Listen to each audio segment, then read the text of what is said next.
여야의 공천 심사가 막바지에 이르고 있습니다. 오늘 국민의힘은 3차 경선 결과를 발표했고요. 더불어민주당은 전략공천 명단과 9차 공천 결과를 내놨습니다. 22대 총선 지역구 대진표가 윤곽을 드러내고 있는 상황, 여야의 공천 상황 두 분과 함께 정리해 보겠습니다. 정호김 전 새누리당 의원, 김영주 전 민주당 의원 나오셨습니다. 안녕하십니까? 네, 안녕하세요. 네, 자 오늘도 공천 결과가 발표가 됐는데요. 국민의힘부터 좀 살펴보겠습니다. 오늘 16개 지역구 경선 결과를 발표했고요. 저희가 이제 이야기를 나누는 과정 속에서 그래픽으로 좀 보여드릴 텐데 오늘 발표된 경선 결과 좀 어떻게 분석하시는지 궁금합니다. 국민의힘 같은 경우는 네. 요새 그 예. 논평을 보면 늙은 공천, 그다음에 현역 불패, 네, 현역 의원들이 아무래도 조직을 이제 그동안 관리해 왔기 때문에 예. 지역위원장을 오래 했든지 아니면은 현역인 경우에 상당히 경선을 통해서 유리할 수밖에 없는, 그러다 보니까는 신인이라든지 여성의 수가 상당히 적고, 예. 그래서 비대위원장이 비례대표 공천에서는 신인과 젊은 여성들을 특히 많이 공천하는 그런 네. 비례 공천이 되겠다라고 지금 천명하는 상황까지 이르렀습니다. 예, 말씀해 주신 것처럼 현역들이 계속 이겨나갔죠. 3차 경선 결과를 보면요. 대구 수성을의 이인선 현 의원이 김대식 국민통합위원을 이겼고요. 경기 김포갑 같은 경우는 박진호 전 당협위원장이 김보연 전 대통령실 선임 행정관에서 이겼고, 나태근 전 당협위원장이 경기 구리에서는 전지현 전 대통령 행정관, 이렇게 지금 제가 그래픽을 좀 정리해서 보여드리고 있습니다. 근데 이게 좀 관심 가는 부분, 조정원 비례대표 지금 현역이긴 하지만 결국에 범야권 정당으로 분류된 시대전환 출신 인물이에요. 네. 그러니까 이게 결국에는 간판을 달고 본선에 나가게 된 건데 네. 어떻게 보셨는지 궁금하네요. 아무래도 뭐 어쨌든 그 한동훈 비대위원장이나 윤석열 대통령하고 친한 그렇게 인물들이 당내 경선에서는 이익을 봤다, 그렇게 봐야 될 것 같습니다. 예, 실제로 보면 신지호 의원도 상당히 인지도나 지명도가 높은 의원인데, 네. 다만 어쨌든 신지호 의원이 원래는 도봉에서 이렇게 새로운 지역으로 마포로 갔기 때문에 네. 안착을 잘 못했다, 그렇게 볼 수 있고, 네. 그런 어떤 불안정한 상태에서 실제로 조정훈 의원이 마치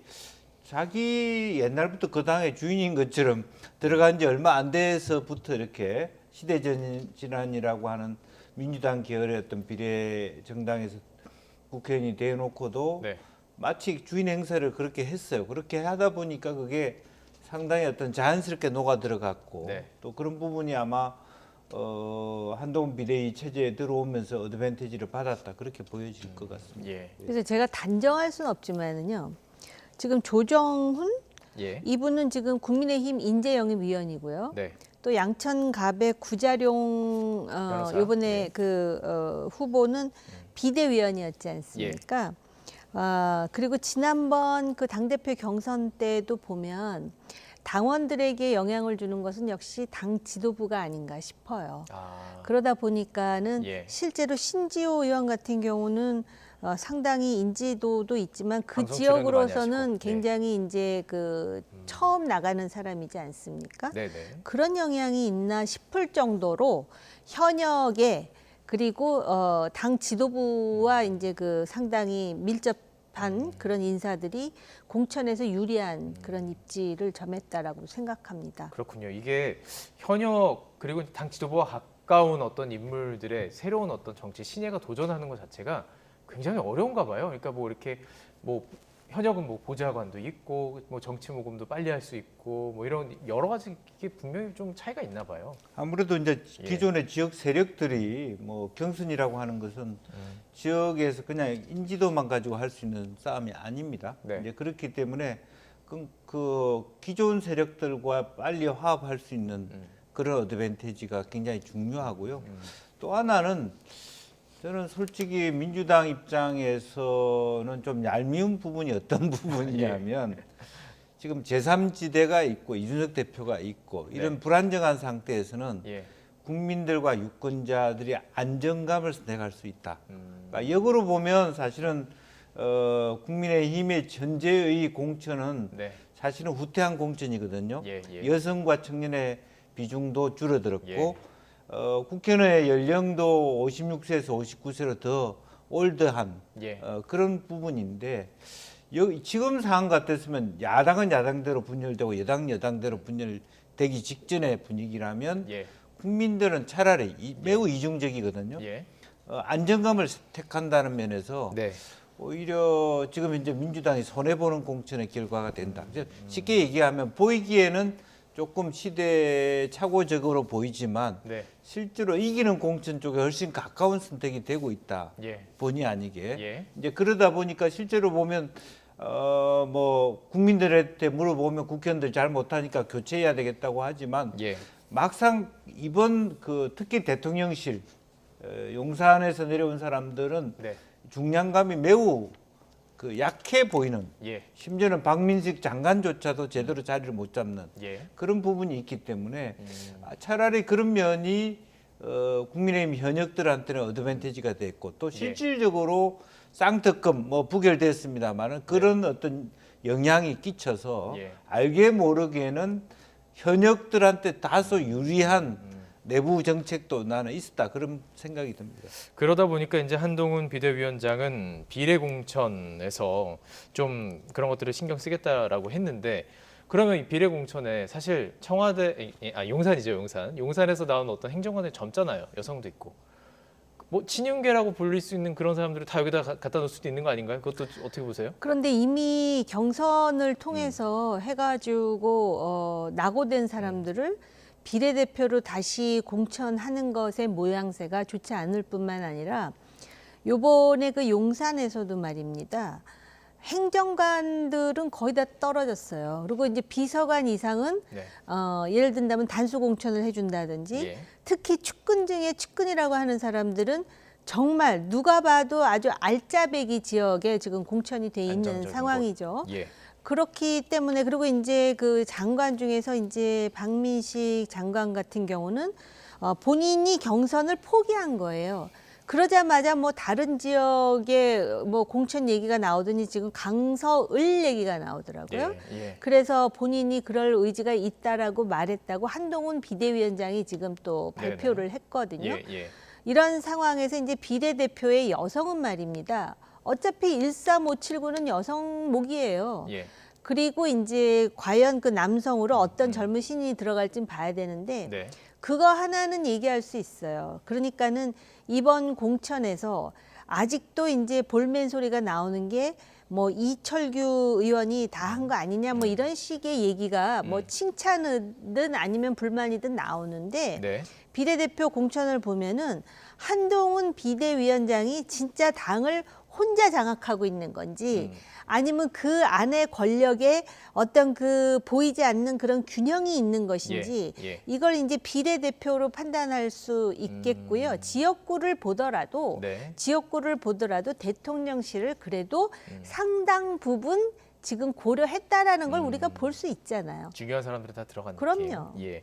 자, 그렇다면 이건 어떨까요? 지금 조금 전에 말씀해 주신 것처럼 뭔가 중진불패 분위기로 국민의힘이 가는 상황 속에서 국민의힘의 어떤 중진, 특히 국회 부의장까지 지냈던 김용주 의원 탈당을 했습니다. 만찬회동 조금 전에 저희들이 보도를 해드렸는데 어떻게 보세요? 지금 효과가 있을 것으로 보이는지 어쨌든 영입을 할 것으로 어떻게 전망하시는지 뭐 궁금해요. 그런 얘기도 나왔고 예. 본인의 조금이라도 그런 어중이 있었으니까 회동을 하지 않았겠습니까? 예. 뭐 전혀 마음이 없는데 그런 회동을 할 이유는 없다라고 보여지고요. 네.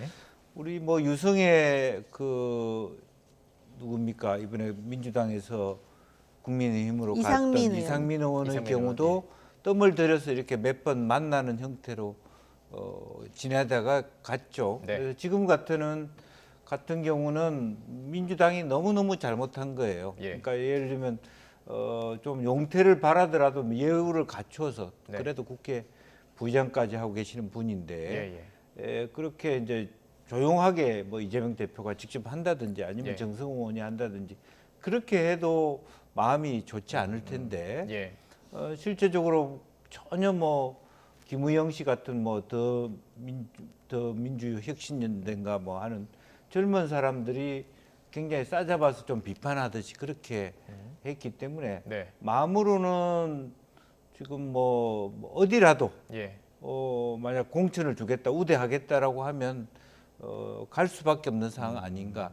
국회의원들은 왜냐하면 본인도 본인이지만 가능성이 높아 보이는군요. 옆에 예. 있는 분들이 예. 그런 것들을 원합니다. 사실은 사실은 뭐 김영주 부의장이야 이제 그만둬도 된다 그렇게 생각할 수도 네, 있는데 이게 탈당하고 만약에 입당하게 되면 같이 가는 인원이 상당하다 그러더라고요. 예. 예. 그러니까 이제 옆에 사람들이 자리를 잃을까봐 하십시오 하는 부분도 반 정도는 있어요. 이제 그리고 본인도 예. 분한 마음에 하는 마음도 반 정도 있을 예. 거라고 보여요. 지금 언론에 공개된 표정을 보면 한동훈 비대위원장 굉장히 좀 밝은데 김영주 의원 같은 경우 조금 어두운 느낌도 있어요. 아니 예. 밝은 얼굴을 하는 게 비정상이잖아요. 예, 사실은 예. 아무리 마음이야 나가 또 기회가 있다 하더라도 저기에서 화답하듯이 그렇게 할 수는 없는 것이고 지켜보는 사람들이 있는 예. 건데 어쨌든 본인은 민주당의 창피를 당해서 나간 상태에서 뭘 좋다고 웃고 있겠습니까? 예. 이제 그런 부분은 아무래도 이제 좀 더 숙고하는 모습을 보여줘야 되겠죠. 예, 알겠습니다. 어떻게 보세요? 결국에 그렇다면은 지금 비워놓은 자리까지 있다고 좀 전해지고 있는데 거기 아예 공천까지 가고 그냥 쭉 갈 거라고 보십니까? 영등포 갑이죠. 예. 뭐. 그러면 이제 영등포 갑에서 그동안 후보가 되기 위해서 열심히 운동했던 사람들은 어떻게 되는 것인지 제가 이제 그렇게 그 의문을 가지면 주변에 있는 분들이 어떻게 답을 하면 여당이기 때문에 네. 그분들이 오히려 그 여당으로서는 영등포 갑이 쉽지 않은 지역이기 때문에 오히려 이렇게 해서 김영주 의원이 들어오게 되면은 희생과 헌신을 한 게 되잖아요. 네. 그래서 나름대로 또 보상이 다른 있을 자리. 것이라는 기대를 하지 않겠느냐. 이제 그런 그 추정들을 하는데요. 네. 사실 저기 김영주 의원으로는 심리적 부담은 있을 거예요.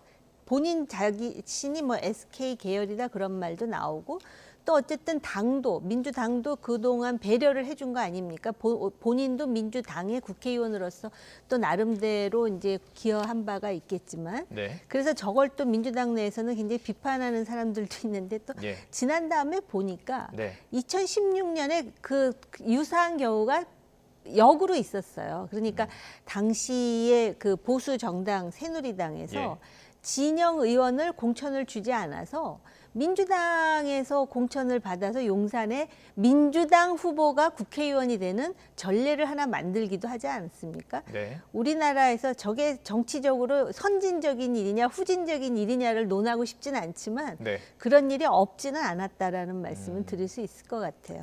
알겠습니다. 이제 국민의힘도 계속 그 절차를 밟아가고 있는 상황 속에서 마무리가 다 됐을 때 이제 지역구가 254석이니까요. 지역구 그다음에 비례까지 다 마무리가 됐을 때 어떤 성적표를 줄지는 모르겠습니다. 어떻게 예상하세요? 지금 나오고 있는 뭐 중진불패, 현역불패, 결국엔 친윤 다 챙겨갔다. 이게 끝까지 기조가 유지가 될 거라고 보시는지 아니면 정말 뭔가 다른 것이 있을 거라고 보세요? 다른 게 있을 게 뭐가 있어요?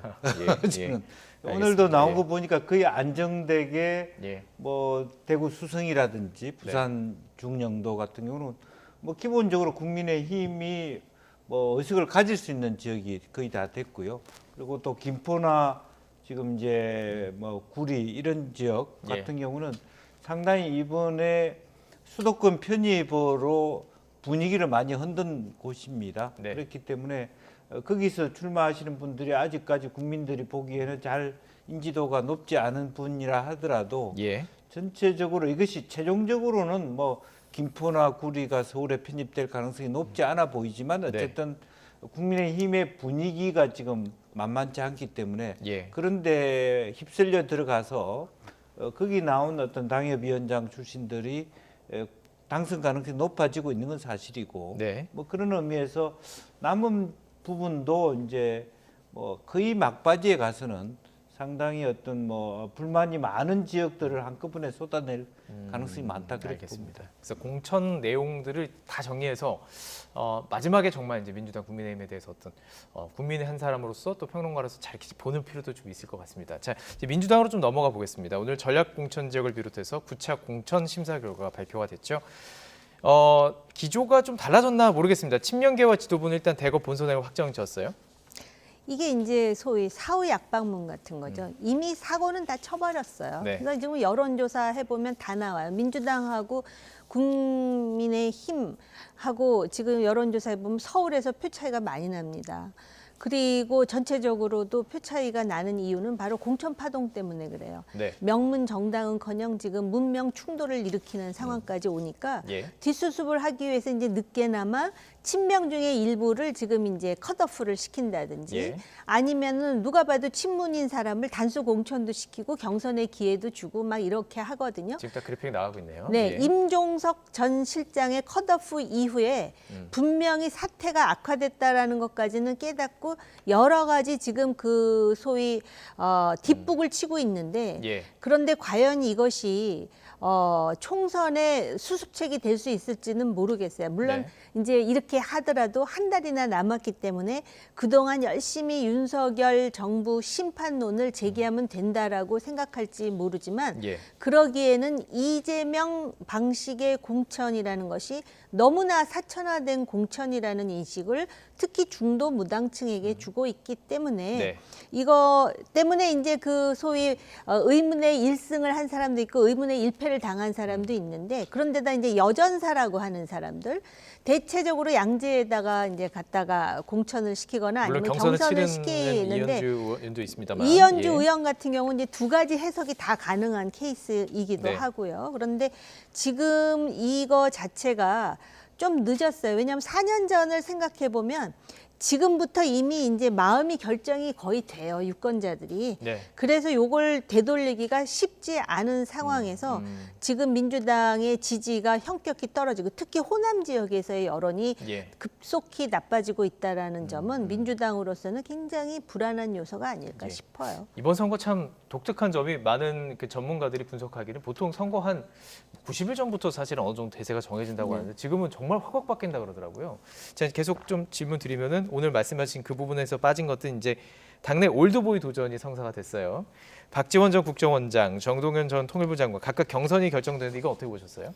사실은 뭐 박지원 국정원장 경선을 시켜준다라고 하는 것은 사실은 박지원 국정원장한테 말하자면 공천을 준 거나 마찬가지입니다. 그 지역 지역에서, 자체는 네.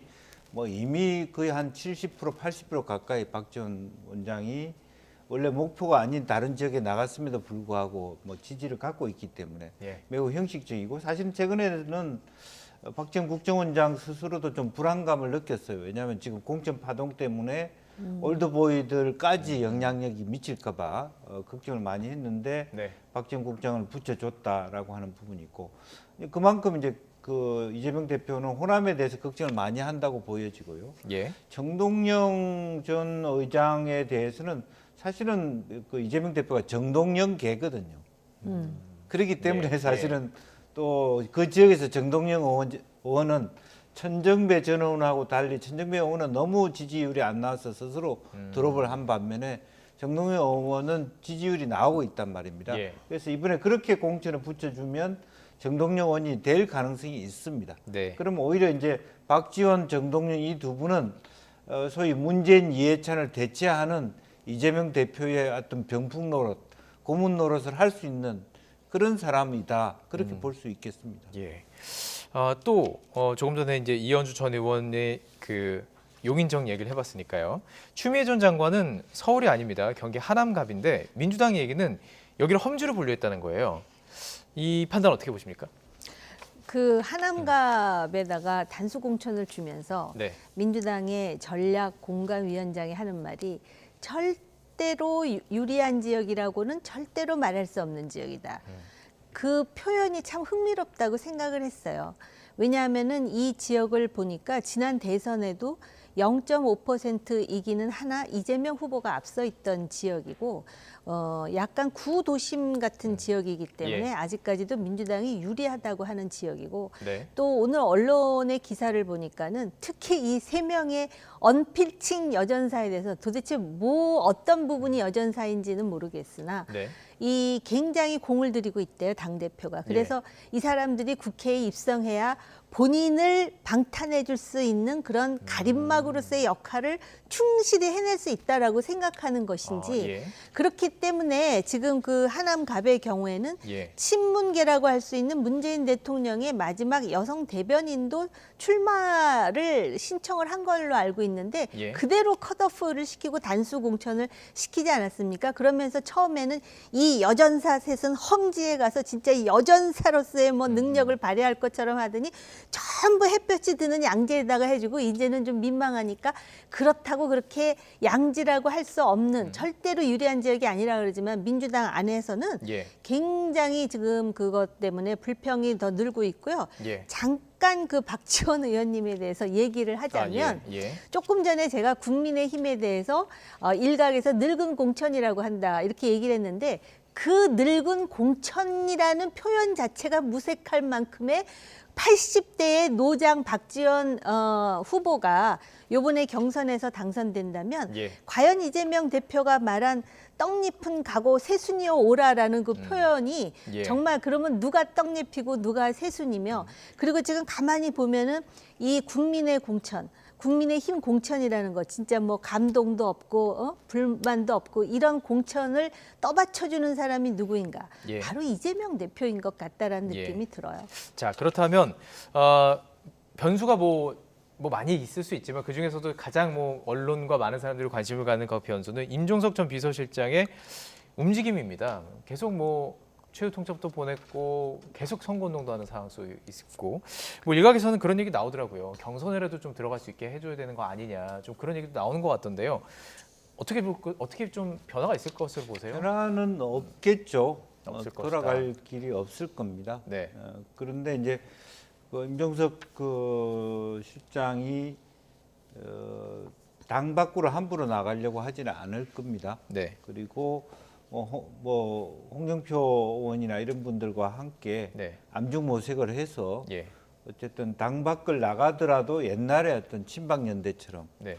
그러니까 제3지대로 간다고 보이지 않는 상태에서 예. 내가 일시적으로 근데 뭐 지난번에 이해찬 대표가 무소속으로 또 컷오프 당했을 때 예. 세종에서 무소속으로 하고 다시 들어오는 방식이 있더라도 돼서 들어오는 방식. 예. 뭐 그런 부분까지도 생각을 하지 않는 것처럼 보이지니까 예. 이것은 뭐 기본적으로는 어쨌든 총선은 이렇게 뭐 출마를 못 하더라도 결과적으로는 한편으로 보면 협조를 잘 안 하면서 전현희 의원 자체도 사실은 이기기 어렵게 만들 수 있는 예. 그런 아마 이제 장애 요인으로 그렇게 작용될 수도 있을 거라고 보여지고 그 이후에 예. 지금 현재 판세로 봤을 때 뭐 이재명 대표는 어떻게 생각하시는지는 모르지만 결과가 그렇게 쉽지 않은 결과가 나올 겁니다. 이제 그랬을 때 예.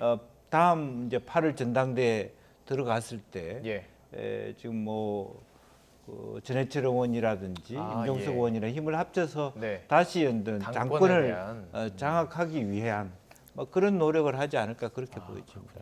또 재보궐선거도 있고 하니까 네, 그 네. 이유까지도 바라볼 수가 있겠군요. 그럼 말씀해주신 홍영표 의원 또 기동민 안민석 의원도 지금 컷오프 확정이 된 상황이고 당사자들이 반발이 있는 뭐 다들 이제 뭐 내용은 다 다르긴 하지만 어떻게 보세요? 탈당한 그 서른 의원처럼 당을 떠날 것으로 보시는지 어떻게 전망하시는지 궁금하네요. 다 각자의 경우가 달라요. 근데 네. 흥미로운 거는 이낙연 대표의 새로운 미래에서 이낙연 대표가 광주 출마를 예. 천명하면서 네.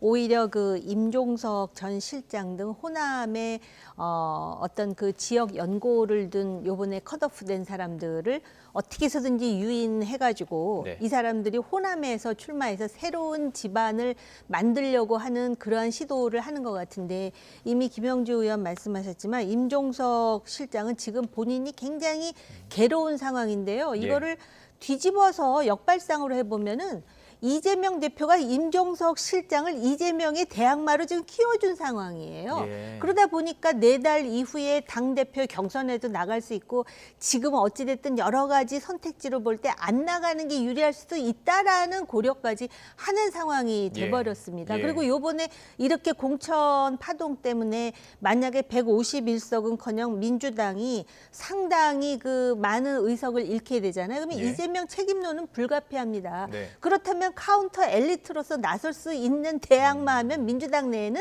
임종석밖에 없고요. 예. 또 하나 특혜를 받을 사람이 있어요. 이렇게 되면 같은 민주계이면서 새로운 신당을 지금 꾸리려고 하는 조국 전 법무장관 있잖아요.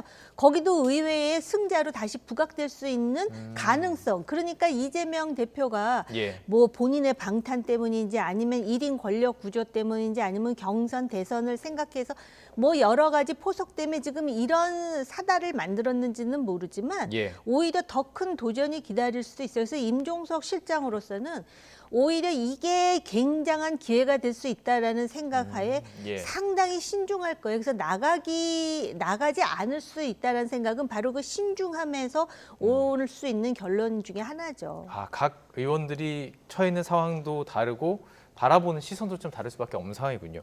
자, 그렇다면 지금 말씀을 해주셨으니까 제3지대 질문도 좀 드리고 싶은데요. 자, 그렇다면 이낙연 대표가 새로운 미래 얼마나 지금 탈당파들 지금 연락을 막 한다고는 해요. 얼마나 흡수할 수 있을지도 궁금한데 많이 흡수할 수 있다고 보세요? 아니면은 좀 규모가 잘 거라고 보십니까? 쉽지 않을 거라고 봅니다. 쉽지 않다. 무슨 얘기냐 하면 네. 그동안에 민주당에서 탈당하신 분들이 꽤 되죠. 한 8명, 9명 그렇게 최근에 됩니다. 그런데 그 면면을 보면 호남 출신들이 없어요. 예. 예. 서른의원조차도 호남 출신 아니 그러네요. 동족은 예. 되지만 예. 그 마산 출신이거든요. 예. 그 무슨 얘기냐 하면 앞으로 탈당할 가능성이 있는 분들은 이제부터는 호남 출신들이 있을 수 있습니다. 네. 할지 안 할지는 모르지만 예. 임종석, 기동민, 뭐 윤영찬, 줄줄이 홍영표 다 호남 전해철 호남 출신들이죠. 무슨 얘기냐 하면 호남에서 이 이낙연 대표가 어떤 취급을 받는지를 너무 잘 알기 때문에. 아, 그래요. 예. 예. 그러니까 지금 우리가 뭐 오늘 그 방송하면서 여론조사를 인용하기는 어렵다라고 뭐 예. 그런 부분이 예. 있지만 대체로 보면 이러한 상황 속에서도 이준석 신당보다 이낙연 그 새로운 미래가 훨씬 적은 지지를 받고 있지 않습니까? 네. 호남 스스로에 있어서. 예. 그래서 아마 그런 파열음을 내기 위해서 이낙연 대표가 예. 광주 서울에 출마를 하겠다고 네. 결심하고 계시는 부분인데 어쨌든 예. 정면 돌파를 해야 되는 부분이 있는데 예. 예를 들면 서른의원조차도 굉장히 지난 총 대선 때 이낙연계였다고 누구나 알 수 있는데도 불구하고 탈당을 하지만 바로 가지 않지 않습니까? 네. 그만큼 이제는 호남과 이낙연 그 전 총리와의 어떤 예. 호남에서의 거리감. 대접을 예. 너무나 잘 알기 때문에 그 네. 부분을 가기를 어려워하는 아. 그런 부분이 있다라고 하는 부분을 좀 참작할 필요가 있을 것 같습니다. 그렇군요. 이 지역구에 양양자 의원이 광주, 서울이 지금 거론되고 있는 상황인데 그러면 이낙연 대표가 광주에서 좀 파괴력이 있을까요? 지금 말씀하신 것으로 보면은 쉽지는 않아 보이기는 하는데. 그러니까 그 호남인들에게 참 여러 가지 고민을 주는 대목일 것 같은데요. 예. 중요한 거는 본인의 지지도예요. 만약에 이낙연 대표가 새로운 미래의 대표로서 지지도가 상당하다면 오히려 그 지금 컷오프 되거나 낙오된 사람들을 견인하는 힘이 있을 텐데 그렇게 되질 않아요. 그렇다고 해서 제3지대 텐트가 빅텐트였느냐?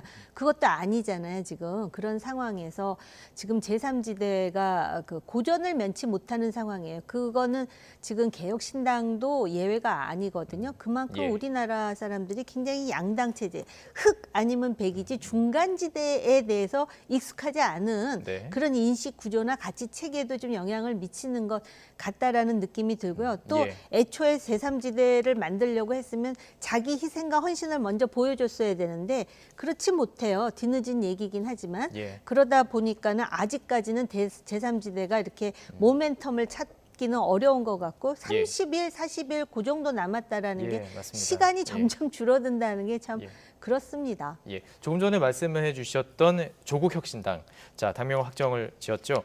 자, 근데 이게 조금 전에 말씀하신 건 지금 뭐 중간지대라고 좀 보기는 조금 쉽지는 않을 것 같긴 하지만 조금 말씀하신 건 친문계 인사들을 교합할 거라 이런 전망을 해주셨거든요. 동의하시는지 궁금해요. 뭐 친문계 인사들이 많이 갈지 안 갈지는 모르겠습니다. 네. 그러나 이제 율사 출신들이 좀 많이 갈 수 있겠다는 생각이 들고요. 예, 지금 문제는 조국 혁신당이 어쨌다 이런 차원을 뛰어넘어서 이재명 대표가 생각하는 말하자면 더불어 비례당인가 뭐 어떤 그 새로운 위성정당 네. 모습들이 전통 민주당의 당원들이나 중도층이 봤을 때는 조금 너무 지나치게 좌클릭이 많이 됐다고 보기 때문에 실제로 문제가 조국 혁신당, 예. 그 장관이 당 대표가 될지 어떻게 될지는 모르겠습니다만은 네. 어쨌든 조국이라는 이름을 간판으로 내걸고 있는 분이 2심에서 어떤 실형을 거의 뭐 맡고 있는 상황에서도 저렇게 이제 반사 이익을 받을 수 있는 것은 그나마도 이낙연 신당에 대한 아직까지 호남에서의 지지율이 낮은 상태에 있고 예. 그다음에 더불어민주당이 만들고 있는 비례 정당의 구조는 이념적으로 너무 경도돼 있기 때문에 네. 그런 데 대한 반사 이익을 얻고 있는 것만은 사실인 것 같다라는 생각이 듭니다. 이번에 비례표도 상당히 좀 관심 가지고 봐야 되겠네요. 그러다 보면요. 예. 조국 예. 지금 혁신당이죠. 예, 예. 이름도 아주 영리하게 지은 것 같아요. 예. 혁자 빼면 조국 신당이라 그러더라고요. 네. 그리고 그 조국 전 장관이 잘하고 못하고를 떠나서 그 팬덤이 있더라고요. 예. 그 팬덤이 친문계는 아니에요. 제가 볼 때 그래요? 예. 지금 그 컷오프를 당한 친문계 정치인들하고는 조금 결이 다르다. 달라요. 그리고 오히려 그 이재명 대표를 지지하는 소위 예. 그들은 그렇게 불리우고 싶어하지 않는데 개딸이라고 하는 사람들 중에 겹치는 겹치는 게 사람들이 있다.